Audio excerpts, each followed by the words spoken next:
24 సీట్లకే జనసేన పరిమితం అయిపోయింది. చంద్రబాబు నాయుడు ఏమో బీజేపీతో డిస్కషన్స్ ఇంకా ఏమీ జరగట్లేదు, కొలిక్కి రాలేదంటున్నప్పటికీ కూడా పవన్ కళ్యాణ్ మాత్రం బీజేపీ కోసం సాక్రిఫైస్ చేయాల్సి వచ్చింది తన స్థానం అంటూ చెప్పుకుంటూ వచ్చారు. ఇలా విరుద్ధమైనటువంటి భావాన్ని ఇద్దరు కూడా వ్యక్తం చేయడం జరిగింది. మరింత సమాచారం మా ఇన్పుట్ ఎడిటర్ ఇస్మాయిల్ అందిస్తారు. ఇస్మాయిల్, 24 స్థానాలకి మాత్రమే జనసేన పోటీ చేయబోతుంది. అలాగే ఆయన ఇల్లాజికల్గా అంటే ఏవైతే 3 ఎంపీ సీట్స్ ఉన్నాయో అంటే ఖచ్చితంగా అక్కడ 15 స్థానాల్లో పోటీ చేసినట్లు ఉంటుంది అంటూ కూడా కన్ఫ్యూజ్ చేసేటువంటి ప్రయత్నం, లేకపోతే తను గొప్పగా చెప్పుకునే ప్రొజెక్ట్ చేసేటువంటి ప్రయత్నం చేస్తూ ఉన్నారు. ఎలా చూడొచ్చు అంటారు పవన్ కళ్యాణ్ మాటల్ని? డెఫినెట్గా పవన్ కళ్యాణ్ ఈరోజు ఒక విధంగా చాలా నైరాశ్యంలో, లేదంటే తన అనుచరులకు సమాధానం చెప్పలేనటువంటి స్థితిలో చాలా స్పష్టంగా కనిపిస్తున్నారు. ఎందుకంటే ఒక పార్టీ మేము అధికారంలోకి వస్తామని, మేము అధికారంలోకి వస్తే ఇది చేస్తాం, అది చేస్తాం, లేకుంటే ఇప్పుడున్నటువంటి పాలకులు ఇది చేయడం లేదు, వీళ్ళకి ఇది చేతకోవడం లేదని పెద్ద పెద్ద ప్రకటన చేసినటువంటి ఒక పార్టీ కేవలం 24 అసెంబ్లీ స్థానాలకు మాత్రమే పోటీ చేస్తామని చెప్పడం అనేటువంటిది ఎవరికైనా కానీ, ఏ నాయకుడికైనా కానీ ముఖం చెల్లనటువంటి సిచ్యువేషన్. ఈ నేపథ్యంలో చాలా చోట్ల ఈరోజు జనసేన నుంచి వస్తున్నటువంటి రియాక్షన్స్ చూస్తే ఒక ద్రోహం జరిగింది, పార్టీ పేరుతో ఒక మోసం జరిగిందనేటువంటి చర్చ ఉంది. ఈ నేపథ్యంలోనే పవన్ కళ్యాణ్ తన ఫేస్ సేవింగ్ కోసము తాను పడిపోయినప్పటికీ ఒక గాంభీర్యాన్ని ప్రకటించేటువంటి ప్రయత్నంలో భాగంగా 24 అసెంబ్లీ స్థానాలకు తోడుగా 3 పార్లమెంట్ స్థానాల్లో కూడా పోటీ చేస్తున్నాం కాబట్టి ఆ 3 పార్లమెంట్ స్థానాల్లో ఉన్నటువంటి అసెంబ్లీ నియోజకవర్గాల్లో కూడా మనం టెక్నికల్గా పోటీ చేసినట్లే, కాబట్టి 40 స్థానాలకు పైగా పోటీ చేస్తున్నాం అని ఒక చెప్పుకునేటువంటి ప్రయత్నం చేశారు. కానీ ఇది చాలా సీరియస్ విషయము, కామెడీ చేసేశారు ఆయన. దీన్ని ఒక సీరియస్ విషయాన్ని చెప్పేటువంటి ప్రయత్నంలో, లేదంటే చాలా స్ట్రాంగ్గా ఆయన తన నియోజకవర్గాల్లో ఉన్నటువంటి నాయకులకు, కార్యకర్తలకు మనం పోటీ చేసే స్థితిలో లేము అని ధైర్యంగా చెప్పాల్సింది. కానీ మనం 40 స్థానాల్లో పోటీ చేస్తున్నాం అనేటువంటి ఒక టెక్నికల్ అంశాన్ని చెప్పేటువంటి ప్రయత్నంలో ఒక కామెడీ అయిపోయింది అనేటువంటిది చాలా స్పష్టంగా అర్థమవుతుంది. 3 లోక్సభ స్థానాల్లో పోటీ చేస్తున్నారు, అంత మాత్రం చేత అందులో ఉన్నటువంటి అసెంబ్లీ స్థానాల్లో కూడా పోటీ చేసినట్టు ఎట్లా అవుతుంది అనేటువంటి ఒక క్వశ్చన్ డెఫినెట్గా అరైజ్ అవుతుంది. ఇక్కడ చూసుకుంటే కొద్ది రోజుల క్రితం చంద్రబాబు నాయుడు జైల్లో ఉన్నప్పుడు అక్కడికి వెళ్ళి డీల్ ప్రకటించేశారు, మేము పొత్తులో ఉంటామనేటువంటి ప్రకటన చేసేశారు. ఆ తర్వాత చంద్రబాబు నాయుడు ఎప్పుడు పిలిచినా కానీ వాళ్ళ ఇంటికి మనం పవన్ కళ్యాణ్ వెళ్ళినటువంటి సిచ్యువేషన్ చూసాము.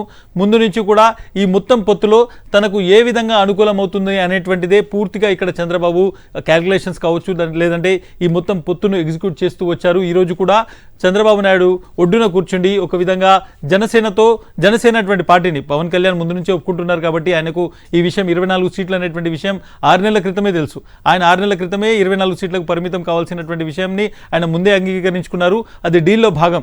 కానీ ఈరోజు జనసేనలో ఉన్నటువంటి చాలామంది లీడర్లకు ఇది ఒక మింగుడు పడని అంశం. 24 సీట్లలో పార్టీ ఏం చేస్తుంది, ఎక్కడ పోటీ చేస్తుంది, ఎన్ని గెలుస్తుంది, అసలు గెలుస్తామా లేదా, ఆ ఇచ్చేటువంటి సీట్లలో మన క్యాండిడేట్లు ఎంతమంది ఉంటారు, ఎక్కడ సీట్లు ఇస్తారు, ఇస్తే ఎవరికి ఇస్తారు, టీడీపీ నుంచి వచ్చి ఎంతమంది పోటీ చేస్తారనేటువంటి లెక్కలు చాలా జనసేన నాయకులను, కార్యకర్తలను ఈరోజు వేధించవచ్చు. బట్ డెఫినెట్గా సిచ్యువేషన్ మాత్రం ఈరోజు ఆంధ్రప్రదేశ్ రాజకీయాల్లో పవన్ కళ్యాణ్ తనకు తానే ఒక మరణ శాసనం రాసుకున్నాడు అనేటువంటిది పొలిటికల్గా వస్తున్నటువంటి లైన్. ఎందుకంటే రాజకీయంగా ఎదగాలంటే మనం పోటీ చేసేటువంటి ధైర్యం ఉండాలి, రాజకీయంగా ఒక అడుగు ముందుకు వేయాలి అంటే తన క్యాండిడేట్స్ని తను నమ్ముకున్న వాళ్లకు అవకాశం ఇవ్వాలి అనేటువంటిది ఏ పొలిటికల్ లీడర్ అయినా ముందుగా చూస్తారు. కానీ పొత్తు అనేటువంటి పేరుతో సగం జనసేనను చంపేశారు. ఈరోజు 24 సీట్లకు పరిమితం అయిపోయి అసలు జనసేన అనేటువంటి పార్టీనే భవిష్యత్తులో ఉనికి లేకుండా ఆయననే చేసుకున్నారనేటువంటిది. రాజకీయాల్లో హత్యలు ఉండవు, ఆత్మహత్యలే ఉంటాయనేటువంటి దానికి ఈరోజు పవన్ కళ్యాణ్ ఒప్పుకున్నటువంటి ఒక డీల్ కావచ్చు, లేకుంటే ఒక పొత్తు కావచ్చు, చాలా స్పష్టంగా అర్థమవుతుంది. బీజేపీని కూడా మనం చూడొచ్చు, బీజేపీతో పొత్తు ఉంటుందా లేదా అనేటువంటిది కూడా స్పష్టంగా చెప్పలేనటువంటి సిచ్యువేషన్ అటు జనసేనలో కనిపిస్తోంది. ఎట్ ద సేమ్ టైం ధైర్యం కూడా లేదనేటువంటిది. పొత్తు అవసరం లేదని చెప్పట్లేదు, మాకు పొత్తు కావాలి అని కూడా చెప్పట్లేదు. కాబట్టి పొలిటికల్గా ఒక డెసిషన్ తీసుకోలేనటువంటి నాయకత్వం ఈరోజు ప్రెస్ మీట్ పెట్టింది. అటు చంద్రబాబు నాయుడు కావచ్చు, ఇటు జనసేన కావచ్చు, ఇటు పవన్ కళ్యాణ్ కావచ్చు, వీళ్ళిద్దరి ప్రెస్ మీట్లో చూస్తే వాళ్ళు వస్తే చంద్రబాబు నాయుడు ఢిల్లీకి వెళ్ళి బీజేపీ నాయకులతో మాట్లాడి వచ్చిన తర్వాత వాళ్ళు వస్తే అనేటువంటి పదాన్ని వాడతారు. అంటే వస్తారో లేదో మీకు తెలియదు, మీ క్యాండిడేట్స్ మీరు ప్రకటించేస్తున్నారు. ఒకవేళ వచ్చేదైతే వాళ్ళకు ఇచ్చేటువంటి గౌరవం ఏంటిది, వాళ్ళకు ఇన్ని సీట్ల ఇస్తామనేటువంటి లెక్క కూడా చంద్రబాబు నాయుడు దగ్గర లేదు. ఇక ఆశీస్సులు ఉన్నాయి అనేటువంటి మాటతో పరిమితం అవడం ద్వారా కేవలం తనలో ఉన్నటువంటి భయాన్ని ఇక్కడ ఉన్నటువంటి జనసేన నాయకుడు పవన్ కళ్యాణ్ బయట పెట్టుకున్నారు అనేటువంటిది కూడా చాలా స్పష్టంగా అర్థమవుతుంది.